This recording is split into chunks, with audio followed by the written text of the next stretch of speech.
Hey, what's up guys, Ollie here. So I've been using the iPhone 10 for a week now. I wanted to give you my review, give you my thoughts. The iPhone 10 has an all new glass design, which is the same as the iPhone 8 and the iPhone 8 Plus. The main reason for the glass back is wireless charging, which thankfully Apple have implemented this year. The great thing about the wireless charging that they've implemented is that it's a universal standard as well. So you can pretty much pick up any wireless charger from Amazon and it should work. I went with the space grey this year, which I really like. The only thing is Apple seem to change what shade of grey they use. Every year they use a different shade of grey, which is a bit odd. Around the edges of the phone is a chrome black finish, which I think looks really nice. It almost looks like a piece of jewellery, which is a good thing considering how much you're paying for this device. You want it to feel expensive and look expensive, and it definitely does. It definitely feels heavier from last year's phones, which I think is a good thing. It adds a bit of heft to it, adds a bit of weight to it, and it feels expensive. As expected, there is no headphone jack, and we're probably never going to see one again either. There is also a large camera bump on the back, which is unfortunate considering they made the phone already thicker. I'm surprised they've added a camera bump as well. The dual cameras have also been rotated. Not sure why this has been done, but I assume Apple have done it to make the iPhone X a bit more recognisable. Probably the biggest change is the OLED display, which is definitely much better compared to previous models. The display is also the highest resolution display Apple have implemented in one of their phones, and it also sits so close to the glass that it almost looks like there's a piece of paper just sitting on top of the phone. It's incredible. As expected with an OLED panel, the blacks are incredibly black and the whites are incredibly white. Saturation is also amazing, the colour is amazing. It's just a display that really pops. Because the front of the iPhone 10 is now all just display,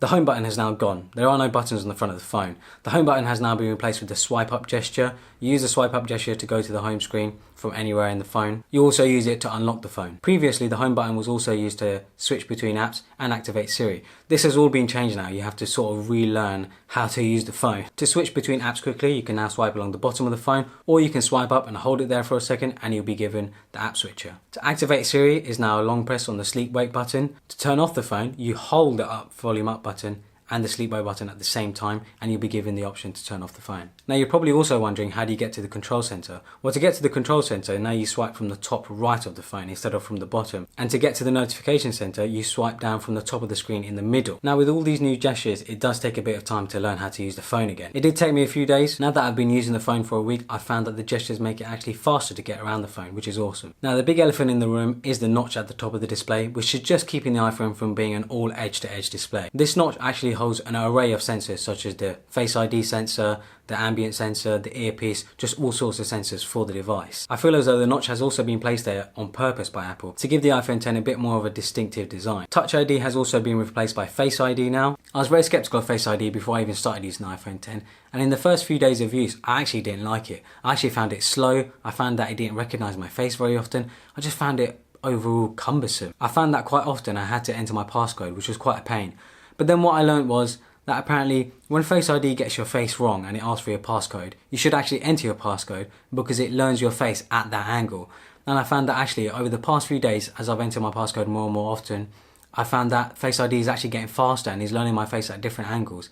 And now I'm not having to enter the passcode as much as I did when I first started using Face ID. Because of that, Face ID is actually now much faster. It's incredibly fast. It's almost natural to use when I'm using the phone. The face tracking sensor is also great for Animoji. Now, when Animoji was first announced, I definitely was very skeptical. I was thinking, what is the big fuss? It's just emojis that are tracking your face. But when I started using it, I actually found it a lot of fun. And I was pretty amazed at how much it can track. You know, it can track so many different facial features, including when you wink or when you blink. It's pretty amazing. They're great to send to friends and they're overall just a lot of fun. The notch on the iPhone 10 has been a very controversial design decision by Apple. I also didn't think it was that great looking. I thought it would probably get in the way of the screen. When I'm using it, it'll just probably be annoying. But after using the iPhone 10 for a week now, I don't even notice the notch. It blends in seamlessly most of the time and you sort of just forget about it. The iPhone 10 has the same chip found in the iPhone 8 and the iPhone 8 Plus, so as expected, it's incredibly zippy, incredibly fast. I haven't had any issues with lag or anything of the sort. The dual cameras on the back are the same ones that you find in the iPhone 8 Plus, except that they're both now stabilised. As expected, the pictures are amazing quality. Smartphone cameras nowadays are just getting so good that it's difficult to tell the difference between top flagship phones, unless you compare pictures directly side by side. I'm thoroughly impressed by the camera, and I found myself using it more and more to take pictures. Battery life has been pretty good. It sort of sits between the 8 and the 8 Plus. It's not as good as the 8 Plus. The 8 Plus I found was amazing. That thing lasted forever. I was very surprised at how good the battery was on that. It sort of sits just below that. You'll definitely get a day of use out of it as long as you don't put it under very heavy load. At such a steep price, the iPhone 10 definitely isn't directed at everyone. The 10 is more directed at people who sort of want to be at the forefront of technology. It's why Apple also released the 8 and the 8 Plus, which are much cheaper than the iPhone 10. So is it worth it? That's totally up to you to decide. If you have the money and you want to be at the forefront of technology, then you're definitely going to want the iPhone 10. You're going to want the latest and greatest. However, if you're not too bothered and you want a phone that's powerful, that has a great battery, that has great camera, then the iPhone 8 and the iPhone 8 Plus are still great choices, and you're going to save some money at the end of the day too. Let me know what you think about the iPhone 10 in the comments. Subscribe to my channel, follow me on Instagram and Twitter, and thanks for watching.